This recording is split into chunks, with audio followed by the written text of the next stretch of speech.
Welcome to No Textbook for Life, Real Lessons School Forgot to Teach Us. I'm Aaliyah, a wife and mom who has learned the hard way that adulting doesn't come with a manual. This podcast is about the lessons we were never really taught, the stories that shape us, and the wisdom we pick up along the way. Each episode, you'll hear real conversations, honest experiences, and practical insights to help you navigate the messy, beautiful reality of adulthood. Because life doesn't come with a textbook. So, let's begin. You know that moment when you realize, oh crap, I'm an adult. For me, that moment came way earlier than I was ready for, and it was nothing like what I thought adulting would be. Hey everyone, welcome to the very first episode of No Textbook for Life. I'm your host, Malia Johnson, and today we're diving into the very first time I realized adulting is way harder than it looks. No one teaches you how to pay bills, register for classes, or even just figure out what to eat when mom's not there. For me, that moment came right after high school. Usually that's when you begin adulthood anyways, but especially when I started college. And let's just say it wasn't as glamorous as I imagined or what they show in the movies. Graduating high school wasn't the milestone I expected to celebrate. I loved learning, loved being around friends, loved basketball, so leaving home felt overwhelming. I'm that kid that the first day of school felt like Christmas to me. But anyways, back in high school, my coach connected me with several college coaches, and I ended up choosing Wenatchee Valley College to play basketball. Looking back, I'd change a few things about that time, but the experiences taught me so much, and I wouldn't want to change the life I have now. So after graduation, I got a job at a factory making plumbing parts. 7.25 an hour, 9 to 6, Monday through Friday. The work was exhausting, especially for minimum wage. It was repetitive, and I ended up with carpal tunnel by the end of the summer. My only highlight from that job was a coworker I got along with, and literally he would only show up for 3 hours a day. But otherwise, it was a tough first taste of adulthood. Around this time, I had my first serious boyfriend, which added both excitement and complexity to my life. Honestly, probably more complexity, but that's gonna have to be saved for another episode. Otherwise, this one will be way too long. On top of all that, I bought a cute little blue Hyundai for $1,000, maybe even a little less. And I lucked out. That was my first car. I loved it so much. And I could not believe that I lucked out on a car for only $1,000. And that was literally all the money that I had. So, um, God must have been looking out for me because that car barely had any issues. And it drove a lot. It also got pretty good gas mileage, so happy about that. Okay, back to it.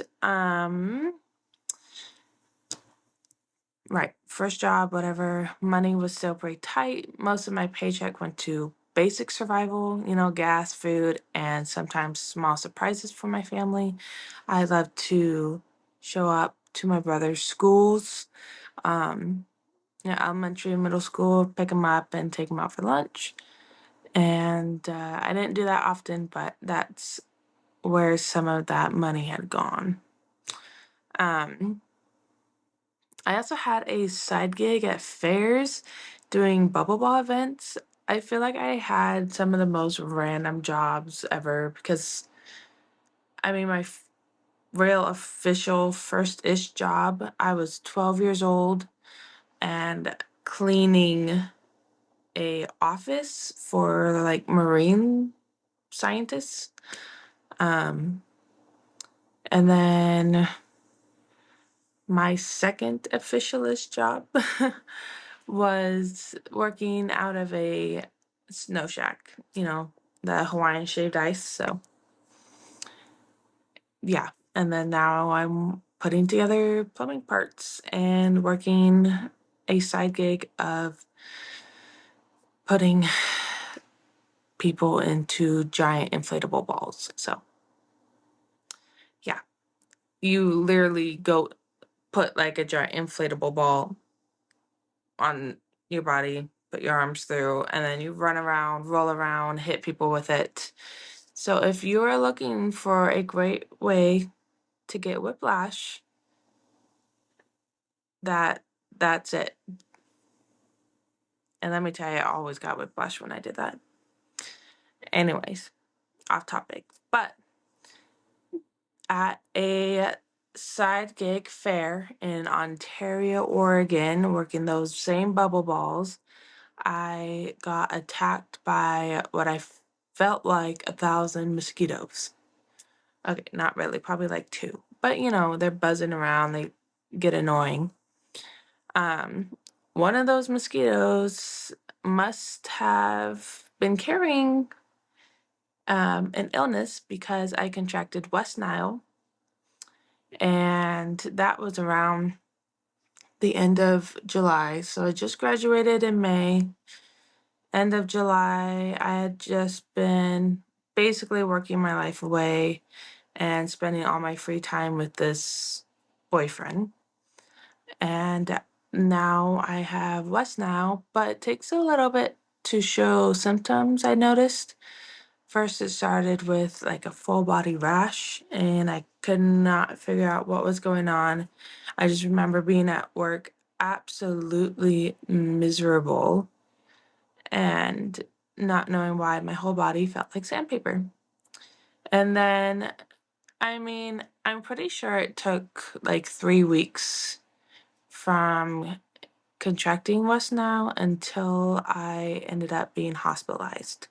So August 18th, I was admitted to the hospital for what became an 8-day stay, including an emergency transfer to a bigger hospital in Boise.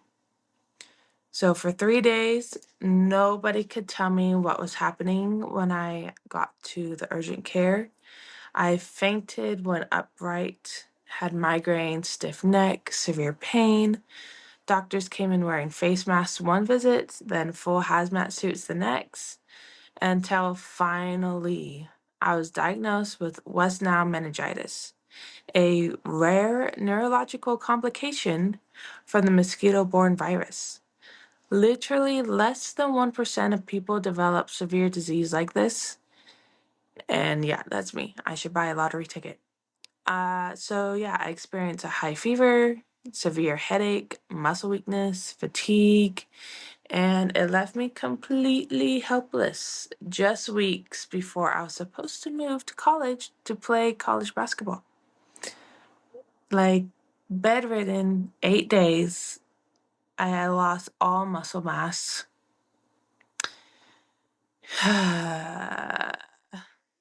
I just remember laying in that hospital bed thinking, how am I supposed to be, moving 2 states away in 3 weeks with, to go play a college sport? So, not entirely the best situation there. But like I said, despite everything, I had to pack up 18 years of my life and drive 8 hours to my new school, which Wenatchee is kind of in a bowl and it makes you feel a little claustrophobic. So, not my favorite.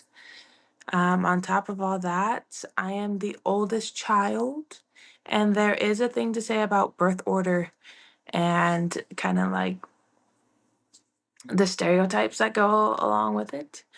I'm also the oldest grandchild, so I didn't really have anyone to help me prepare for college. Um, I mean, a few of my family members went to college, but I am one of the first ones to have my bachelor's degree. So I don't know if that kind of tells you something. Um, so because of that, I felt like the guinea pig. It is all on me to figure this out on my own. But I mean, I had help, basically help packing, and that was kind of it. So my mom and I, we packed my little blue sedan, and I mean, it was a compact sedan. Packed it as full as it can go. It looked like a lowrider by the end. And my mom packed up her old beaten up Jeep that I honestly am shocked that it drove 8 hours one way and 8 hours back. But we made it on prayers to Wenatchee, unloaded my stuff at the apartment. My basketball coach helped me set up an apartment for me and my two roommates, $400 a month. And I was straight broke. Once I got West now and was in the hospital, I quit my job. So I'd only been working for a few months and not enough time to accumulate much money. I paid for a car, paid for gas, food, stuff for college, books, tuition. So I had nothing. And the campus is so small. Like it was a small little JUCO. Um, and the housing on campus did exist, but I want to say there was about 70 rooms available and almost impossible to get one.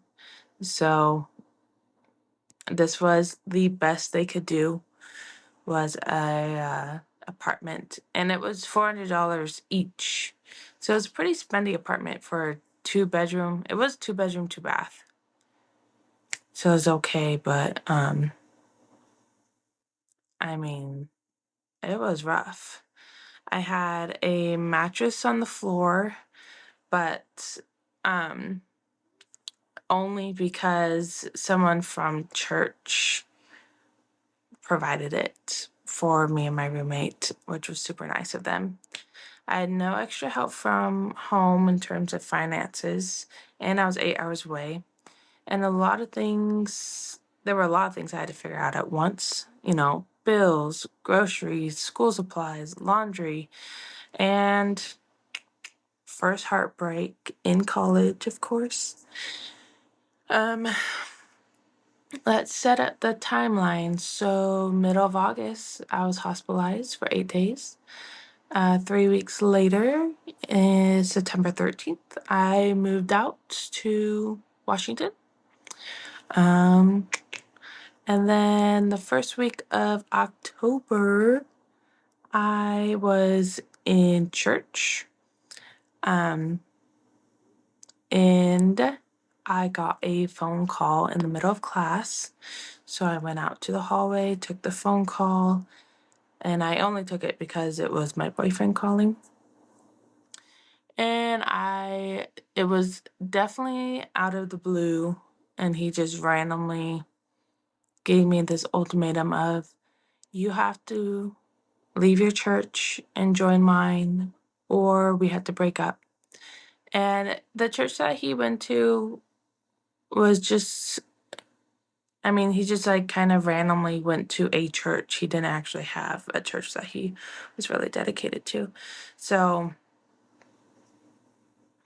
for me, I am a member of the Church of Jesus Christ of Latter-day Saints. So my religion is my life, and it is something that I had developed a really strong testimony in over these last 18 years of activity, inactivity, and knowing the difference between being active and inactive and being separated from God, et cetera, et cetera.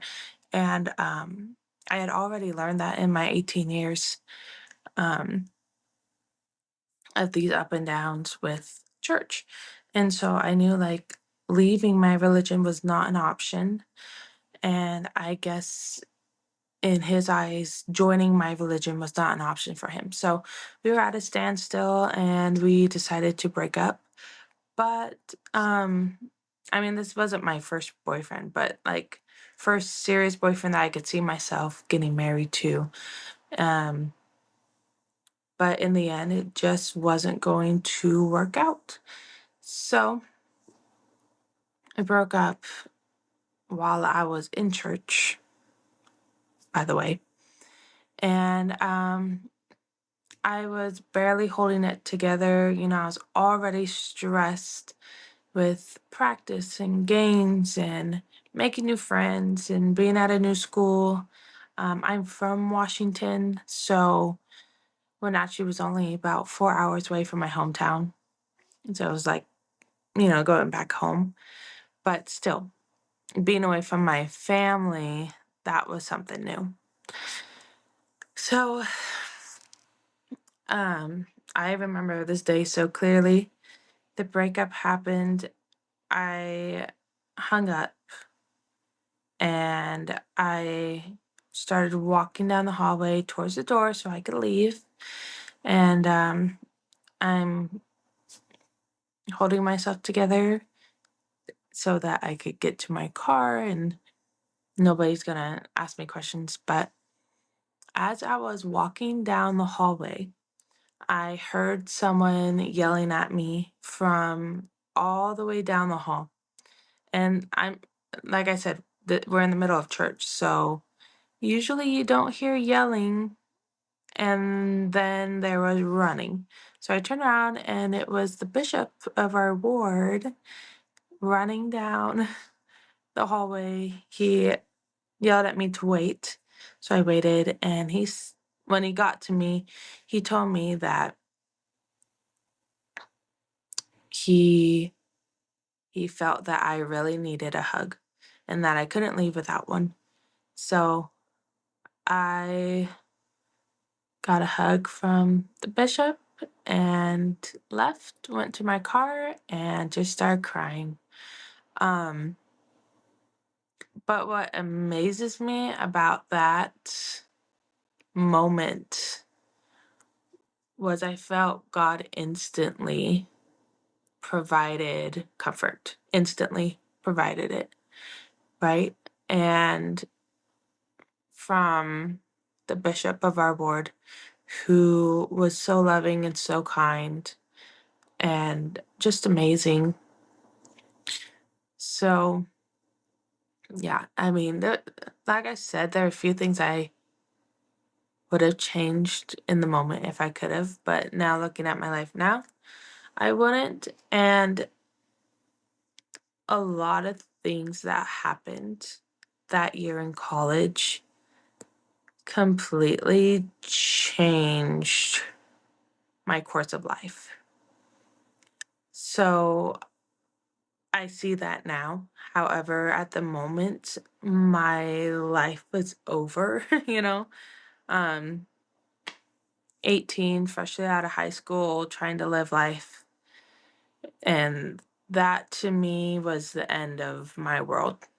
Um, but like I said, that brief moment of instant comfort really shows me that God cares, right?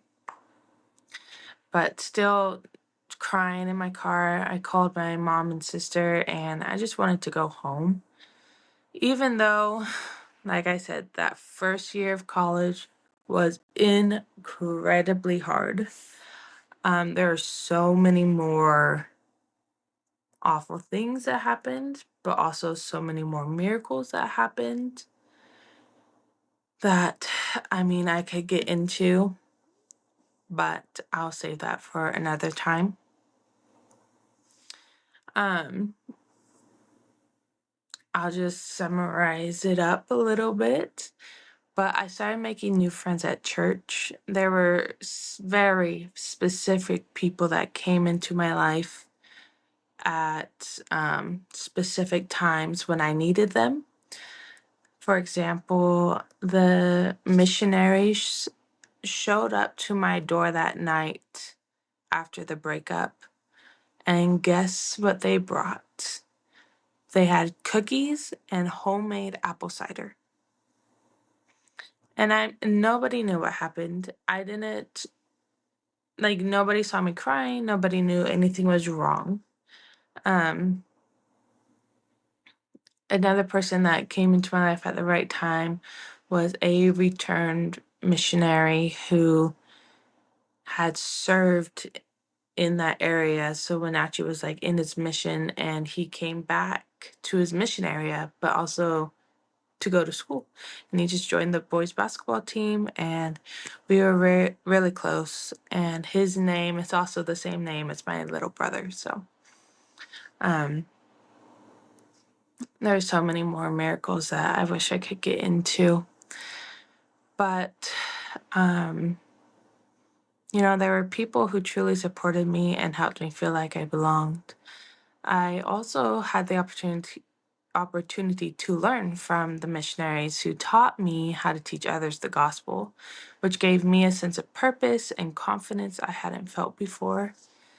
Those experiences planted a seed in me, and eventually I decided to serve a mission myself. I absolutely loved my mission. It was life changing, and it's also where I met my husband. So looking back, even though I was broken and struggling at 18, as I'm sure most 18-year-olds do, those tough experiences led me to friendships, purpose, and love that shaped the rest of my life. So, looking back on that first year of adulting, here are the lessons I learned. Okay, lessons school never taught me. Never really taught me. There's a lot of lessons in school that are good for you, but in this instance, I learned that resilience is learned, not given. Life will throw things at you never imagined.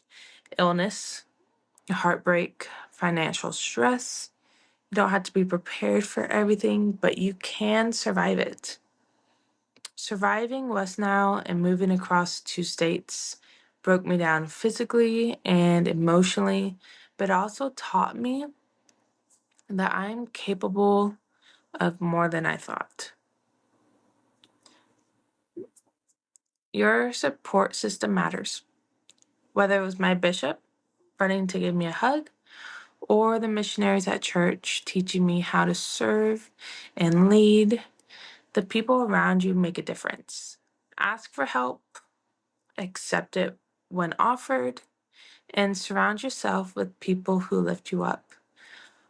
This lesson, I think, is one of the most important things that I have learned, and I have used it many, many times in my life to help bless me and my family. Another lesson I learned is that independence comes with responsibility and mistakes. No one handed me a manual for paying rent, registering for classes, or cooking for myself. I made mistakes, some costly, some just embarrassing, but each one taught me how to manage my life. You can't skip the learning, so embrace it. Setbacks, they happen, right? So they can direct your path in amazing ways.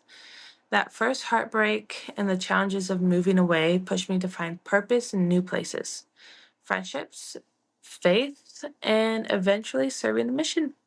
Sometimes the hardest moments lead you to the most rewarding experiences, like meeting my husband.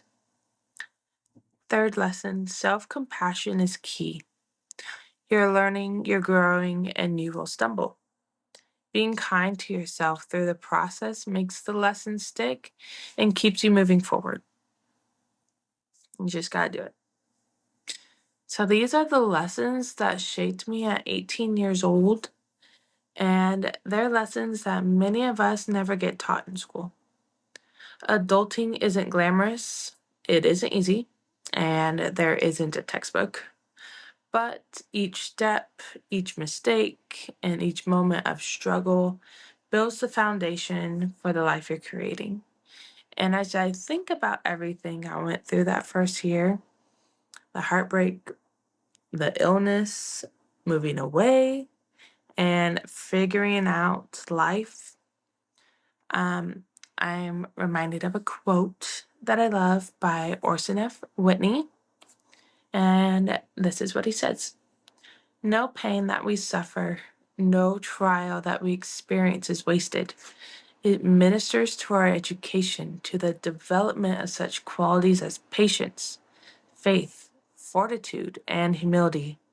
All that we suffer and all that we endure, especially when we endure, patiently builds up our character, purifies our hearts, expands our souls, and makes us more tender and charitable, more worthy to be called the children of God. And it is through sorrow and suffering, toil and tribulation, that we gain the education that we come here to acquire, and which will make us more like our Father and Mother in heaven. Even though, well, close quote, I guess, even though adulting doesn't come with a textbook, the lessons we learn through challenge and perseverance, they shape us in ways school never could. That's the story of my first real taste of adulting, moving away, being sick, broke, and heartbroken, and still figuring out how to survive. Next time, I'm going to share more about surviving West Nile at 18 and the miracles that came from it. There were a lot that I didn't get to share in this video slash podcast. If you want the video version, check out my YouTube channel, Modern American Mama. You survived another episode of No Textbook for Life. See you next time.